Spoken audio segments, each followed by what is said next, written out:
Hello, colleagues and friends. This is Carmen Bonilla here. So happy to say hi and thank you for watching this video. In this video, I want to introduce you to my friend Meisha Robinson and her wonderful project, I Am, We Are. And I would like to invite you to consider donating towards a fundraising event that she has about her organization. So now let me tell you real quick. Misha and I are friends, going back all the way to business school days. And during this conversation, I'm going to ask her some questions so that you can learn more about her program and how you can support. Welcome, Misha. So excited to do I'm this so together. excited to be here with you. Thank you so much for having me. Thank you. Totally. And and so Misha, question, please, please tell us about this wonderful project that you have been working on. What is it about? So I am we are a registered nonprofit organization here in the US in the DC area and then also in South Africa. And our focus really is on youth in across the African continent as well as the African diaspora. First and foremost, making sure that they have the tools that they need to fully realize their dreams and their potential. Secondarily, we do that through a program where we are connecting youth in this current world. It's virtual, but when it's not, in this COVID climate, it really is about also those trips and being able to have them connect in person. So, what we do over the course of 4 years, we first give them an understanding of who they are.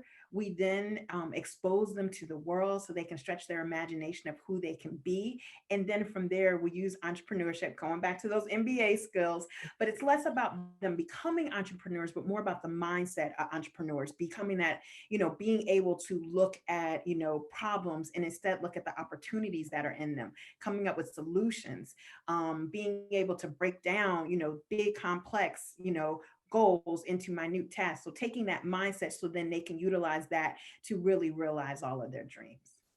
That is fantastic. And so, please share with those who are watching, what was your inspiration to start this program? Oh, wow. So you know what? It's funny because part of my inspiration was I was not meant to just make wealthy people wealthier. Like, let's just start with, coming from how we know each other in that MBA world. I Mm, sat there post my MBA career in brand management and was like, God intended for me to do more than this. And I was a Peace mm, Corps volunteer straight out of my undergraduate studies. And I remembered what it was like to connect with people on a day to day basis, what it was like to be of service. And so for me, I wasn't being of service. And that to me is really what this is all about, taking your gifts, taking your talents, and being able to utilize them to help somebody else realize their gifts and talents. I'm sewed into so I can sew into someone else. So for me, it was really that disconnect of like, one, like all those hours, all those hours, all that stress. And it was like, I did all of this just to like like a margin point. I did all of this to change a label. But I mm. think, beyond that, once I took a sabbatical from my career and was living in South Africa and doing another Peace Corps service. And one of the freedom fighters that I spoke to while I was there told me that apartheid was the legalized removal of hope. And I've had Mm. the blessing of traveling all around the world. That's my thing. Some people got purses or whatever. I travel. I got passport stamps, right? And so everywhere I've gone around the world, especially where I see Black and Brown people, I see our youth, our greatest resource, not being able to see their potential. I'll never forget being in Peru and like being in a car and having children swarm around our car, like Mm, begging. I'll never forget being a Peace Corps volunteer in Benin and that imagery of seeing a kid sitting underneath of a street lamp at night doing their school studies. I'll never forget after, being in Peace Corps in South Africa, working with all these youth that I just saw so much potential and so much energy, so much they had goals, they had dreams. And then coming back to the States and being like, well, wait, you graduated high school, but you're still sitting at home. I don't understand. I didn't, and just working and seeing, just the joy, the life, the opportunity, the possibilities, and just seeing it squandered. Our greatest resource is our mm. children, and I really want to be a vessel to be able to help them bring forth all that is within them. Mm-hmm. And how powerful, right? And talk about human resource, right? The human resource, and I appreciate that you mentioned apartheid.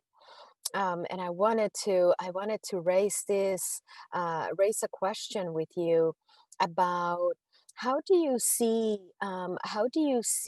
apartheid's effects still impacting these youth? And I want to share real quick with you. I first learned about apartheid when I was in 10th grade in high school.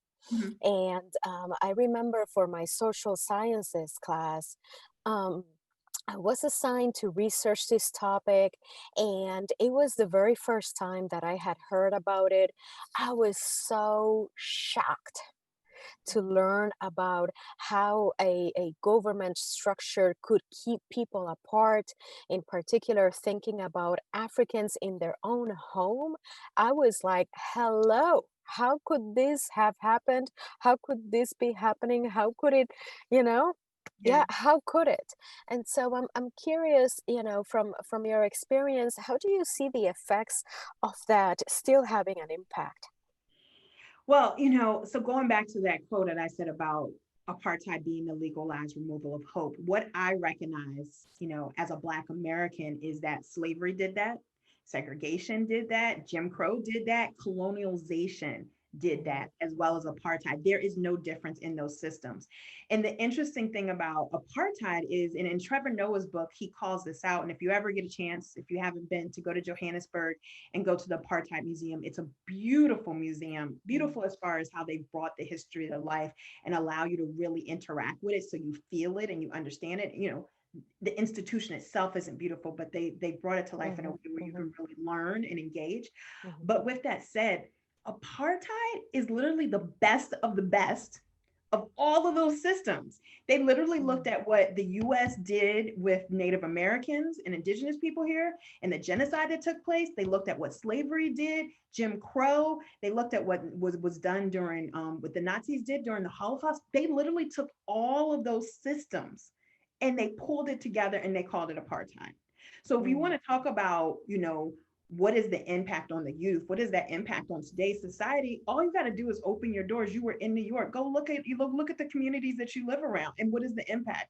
What is the impact where we see people living in poverty, not through one generation, not mm, through two, but multiple generations, and that inability to get out? And that is intentional.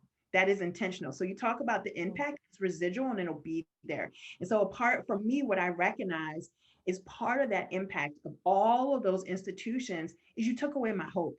You took away my ability to look in the mirror and believe in my own potential and my possibility. You told me that I am nothing. You tell me all the day when I turn on the TV and I see imagery of people that don't look like me and they model what success looks like. And the people that look like me are their help. The people that look like me are supporting cast members. You tell me that through the dolls, etc.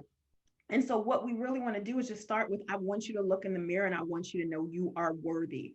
I want you to be able to look in the mirror and know that anything you dream, if God gave you that dream, you can achieve it.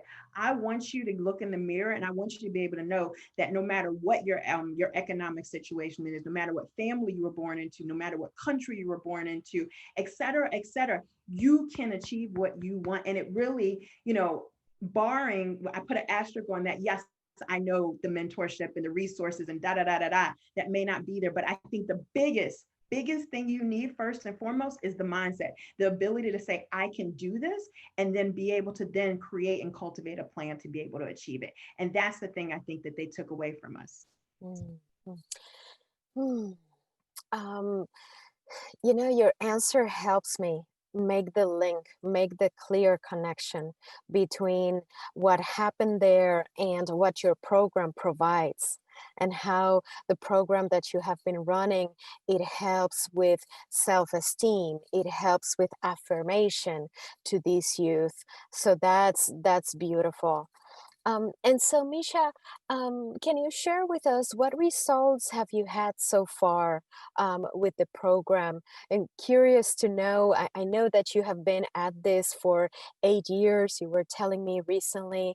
And so, very curious to know what results, how many youth have gone through the program, and how do you see them on the other side? Yeah. So we started with our core base program, the Bahoni Empowerment Program is a 4-year program. So this to me is really, this isn't like a in and out, yay, we feel good, rah, rah, rah. You got Mm, inspired. Inspiration is, that's a momentary thing, mhm, right?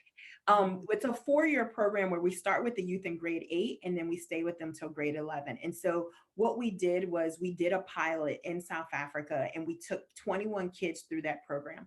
95% of them or 18 of them stayed the whole full year. So that in itself, if you know young people, that in itself means if they keep coming back, you're doing mhm, something right, right? I mhm. think on top of that, though, and I'll give you sort of the numbers, but then let me tell you what qualitatively, going back to our MBA, what I saw, right? So what we did was we looked at what we use a study that or measuring tool that California utilizes to determine what is a healthy child. So you're looking at like goals and aspirations, empathy, self-efficacy, and we saw all of those numbers improve. So for goals and aspirations from the day one before we started talking to them to when they finished, 14%, empathy up plus Mhm. 40%, self-efficacy Mm, up plus 36%. What does that actually mean? So when we ask them things like, are you more interested in going to school? Do you feel better prepared than your peers to pursue your postgraduate goals? Like 93% of them felt better than their peers. 93% of them are more motivated to pursue tertiary education. 93% of them felt better, felt like they get along with people better. They get along, they know how to communicate, they're not scared. And for me, that was huge, especially in South Africa, where we took them on trips. And they weren't scared to talk to white people. They weren't scared to talk to Asian people. They weren't scared because, when you're looking again, apartheid, I keep you in a community where all you see is people that look like you, sound like you, talk like you. And then mhm, I teach you and tell you that those things are outside of your limits. You're not worthy to go into these places. So then when I put you in other environments, you automatically put yourself as subservient to these people, right? These kids don't think like that anymore. mhm, So when we put them on an airplane, and so and just I guess to take a step back and get to the qual, sorry, but I get all excited, right? I think, mhm, our how we teach that entrepreneurial mindset is we actually have the kids fundraise for like a year and a half to go on a trip. They pick the location, they fundraise because I want them to earn this. I want them to know they can mhm, do this. I'm not mhm, coming in there as a wealthy American, quote unquote, mhm. and perception, Right. giving them something. I want you to earn it. That's what development has done. Development has crippled people by giving stuff away. Our even Mm, how we address, poverty in America, we give stuff away. No, no, no, no. It's a mindset that you're now teaching that I need to do like this in order to get ahead. I need you to give me something to get ahead. No, y'all have it. Y'all are going to do it. Y'all don't earn the money. I will go to Cape Town by myself. I will see. I'll send y'all pictures, right? So the kids raised like mhm, over $3,000, which was a lot for them, right, to mhm, be able to mhm, go on this trip. They failed. They had to pitch their ideas. They had to come up with what would their market their events, etc. mhm, And so when we get on that plane, these kids literally saw an airplane for the first time and then got on an airplane for the first time. mhm. I didn't think about that in DC where I see airplanes all the time. Like Right. they didn't see it. So, and what I saw, I had people coming off to me. This is the qual part now. I'm going back to your question. Mhm, I saw people came up to me when we got off the plane and they were like, I saw these kids getting on the plane and I was so nervous, but oh my gosh, they were so well behaved. And I sat next to one of your kids and she was just so nice. She shared her food with me because we had snacks. She shared her food.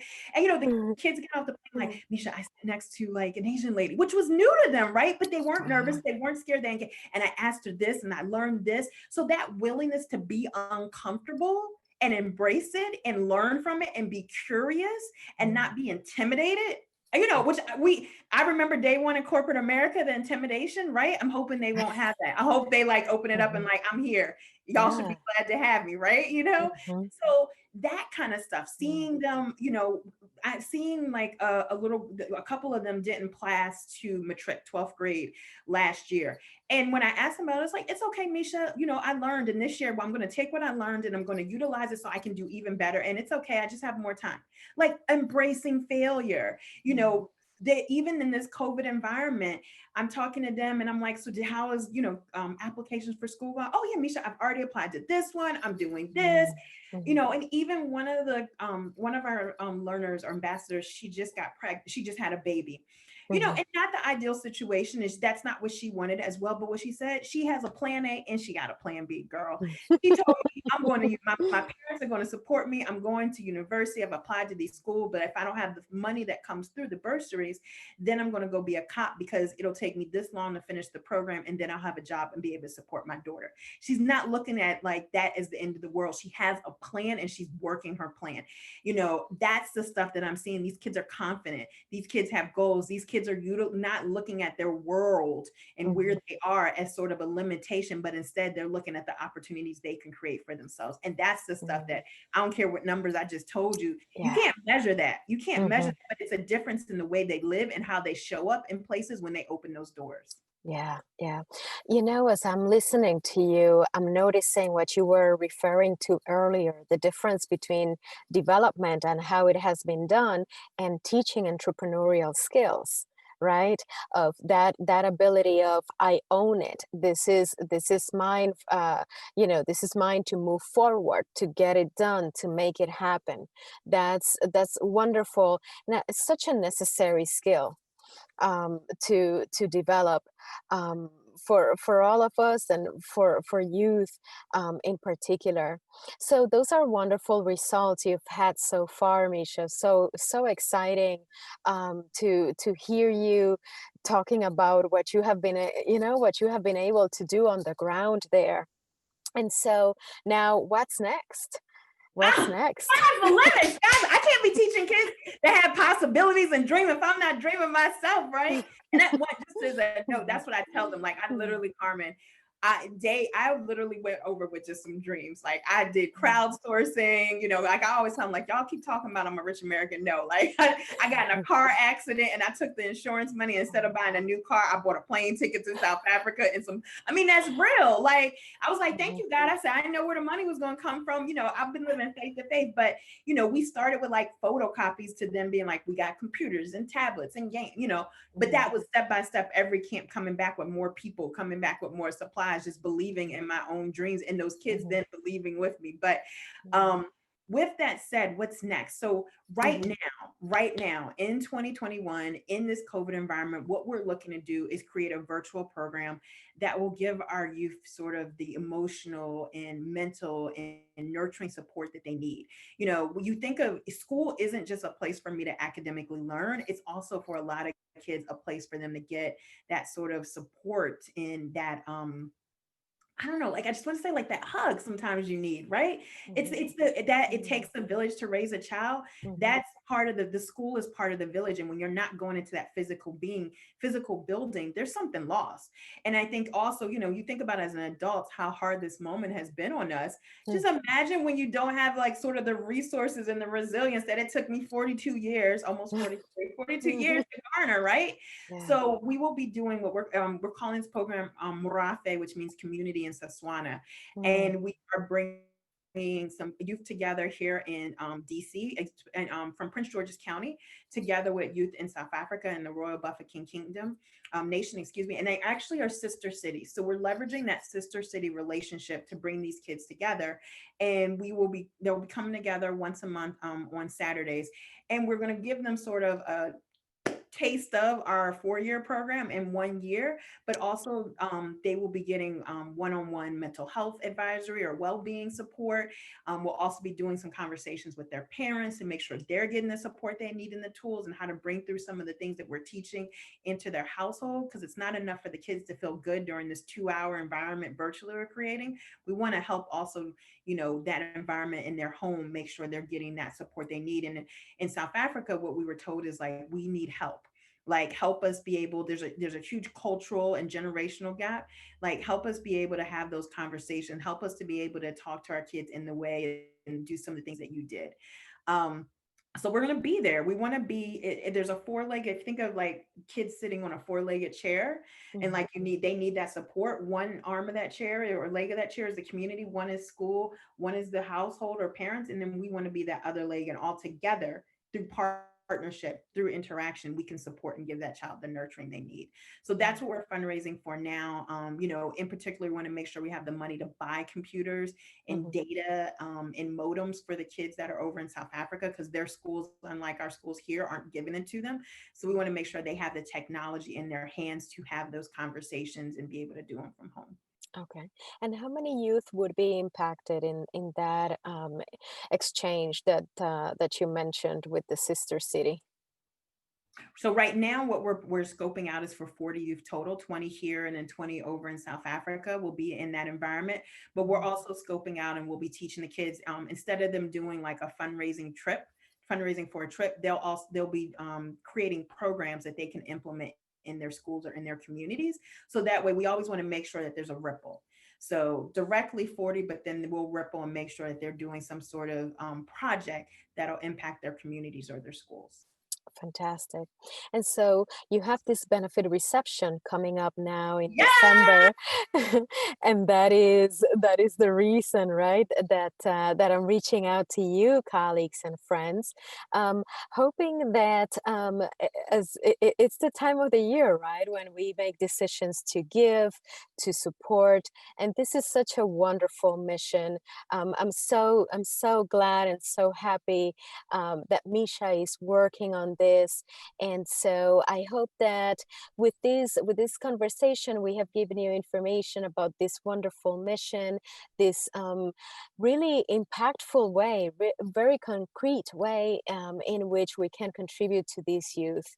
I want to comment, Misha. Those metrics that you were mentioning earlier, they are perfect metrics for training programs, for learning, right? These are the things that we look at when we're measuring training, the self-efficacy and that feeling of yes, I am able to do this. I am able to get this done. It's so powerful as a measure of learning. I'm gonna And tell you. would you like to say some final words? Yes. Yeah, Mm, just sorry. I just to say a little bit about the reception and the art auction. okay. I'm super excited. So it is on December 5th. On Eastern Standard Time. We're starting at 10 o'clock in the morning. We're going to 1. We're doing that because this, going Mhm, to this virtual world offers us the opportunity to bring in our South Africa community. So we wanted to make sure our mhm, kids could do it as well. mhm, So that's why it's a little bit early on a Saturday, but it'll be awesome. So you will hear directly from the kids. You heard from me today, but hear directly from the kids what they've enjoyed about the program. We're going to have the kids dancing. So if you've never been to South Africa before, like, the embassy is our partner. So technically you're going to South Africa and you'll be able to get the vibes. But in addition to all of that, Charlemagne the God from the Breakfast Club, he is speaking to us about mental well-being. And we had also in addition to that, we have Bisu Ganesh Tutu from the Desmond Tutu Peace Foundation, who is also speaking. We've got art in our auction. It's all virtual, all digital, so you can go online and look at the art and bid. Patrick Matumbo, who is the assistant coach for the Toronto Raptors, he's one of our featured painters, so that's super cool. And we also have an interview with him from one of our youth in South Africa, just to learn about how does he manage basketball and painting. So lots in there: dancing, singing, speaking, mental health, all of it's in there in the mix. It'll be a good time. You'll enjoy yourself and you can get some art to take home and gift to somebody for Christmas or Oh, the that's wonderful. Thank you so much. Thank you so much for sharing. And so, colleagues and friends, I'm so glad and thank you so much for staying with us through the end of this conversation. This is a great opportunity to participate in this event. I get the sense a lot of culture to be shared.